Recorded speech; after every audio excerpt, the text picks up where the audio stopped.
دو چار باتیں آپ کے سامنے اس وقت عرض بھی کی جا رہی ہے۔ قرآن مجید کی ایک سورت ہے جس کا نام ہے سورہ رحمان۔ سورہ رحمان قرآن مجید کی دلہن سورت ہے، تمام سورتوں کی دلہن سورت سورہ رحمان۔ اس لیے علماء یہ بھی بتاتے ہیں جس بچی کا رشتہ نہ آتا ہو وہ روزانہ سورہ رحمان کی تلاوت کرے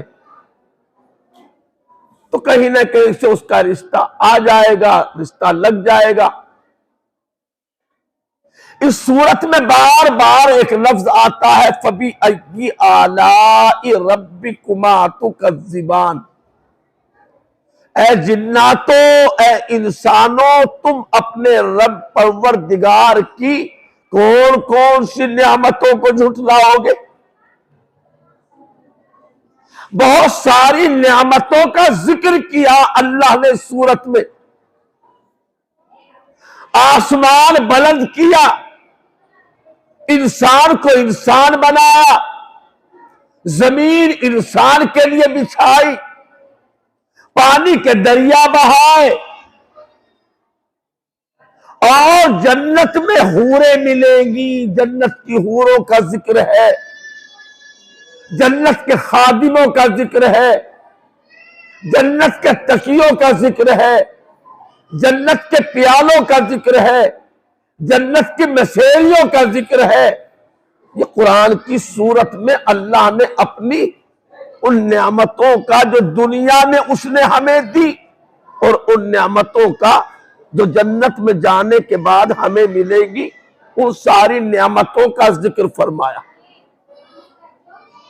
یہ بھی اللہ کی نعمت کہ اس نے ہمیں انسان بنایا، کتا نہیں بنایا، گدھا نہیں بنایا۔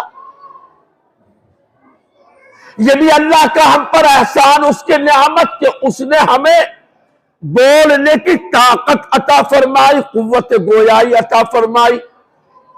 لیکن ایک بات جو مجھے عرض کرنی ہے، بتانی ہے اور آپ کو اسے سمجھنا ہے، جنت اللہ کی نعمت، آنکھیں اللہ کی نعمت، ہمیں انسان بنایا اللہ کی نعمت، بولنے کی طاقت دی اللہ کی نعمت، زمین بچھائی اللہ کی نعمت، دریاؤں میں پانی بہایا اللہ کی نعمت، جنت کے تکیے ملیں گے اللہ کی نعمت، جنت میں خادم ملیں گے اللہ کی نعمت، جنت میں حوریں ملیں گی اللہ کی نعمت۔ لیکن ان تمام جنت والی اور دنیا والی نعمتوں میں سب سے بڑی نعمت کون سی ہے؟ جنت کی نعمتوں سے بڑھ کر نعمت، جنت کی حوروں سے بڑی نعمت،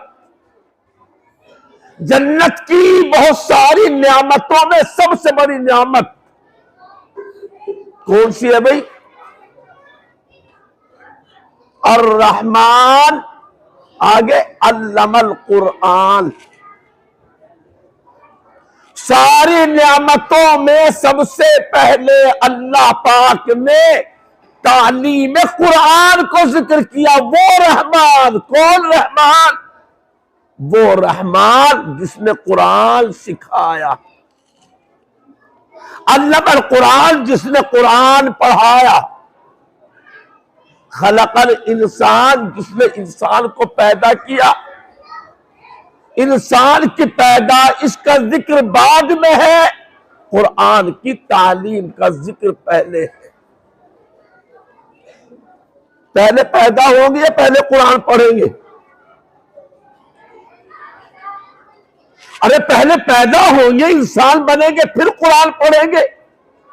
پیدا ہی نہیں ہوئے تو کیا پڑھیں گے؟ خاک پڑھیں گے؟ مگر نہیں، اللہ نے خلق الانسان، انسان کی پیدائش کا ذکر بعد میں کیا، علم القرآن، قرآن کی تعلیم کا ذکر پہلے کیا۔ اس سے کیا بات سمجھ میں آئی؟ کوئی بھی انسان اپنے پیدا ہونے کے مقصد کو بغیر قرآن کی تعلیم کے جان ہی نہیں سکتا۔ مجھے کیوں پیدا کیا؟ یہ قرآن کی تعلیم بتائے گی۔ بچے بہت شور کر رہے ہیں بھائی، بچے ہوتے ہیں شور کرنے کے لیے، غیر مکلف ہوتے ہیں بیچارے۔ خیر، تو بڑی خوش نصیبی کی بات ہے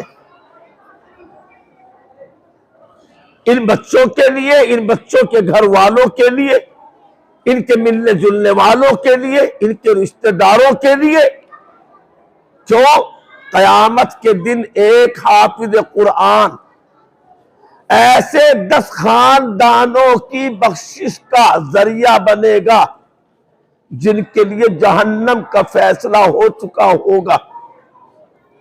تو یقیناً اتنے سارے رشتہ داروں کے لیے آج بڑی خوش نصیبی کا موقع ہے۔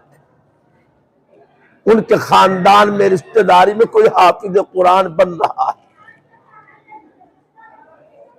اگر آپ لوگ بھی چاہیں تو قرآن پڑھنے والے بن سکتے ہیں، سب بن سکتے ہیں، جتنے، چاہے بوڑھے ہوں، چاہے جوان ہوں، چاہے کاروباری ہوں، چاہے کسی بھی لائن میں ہو،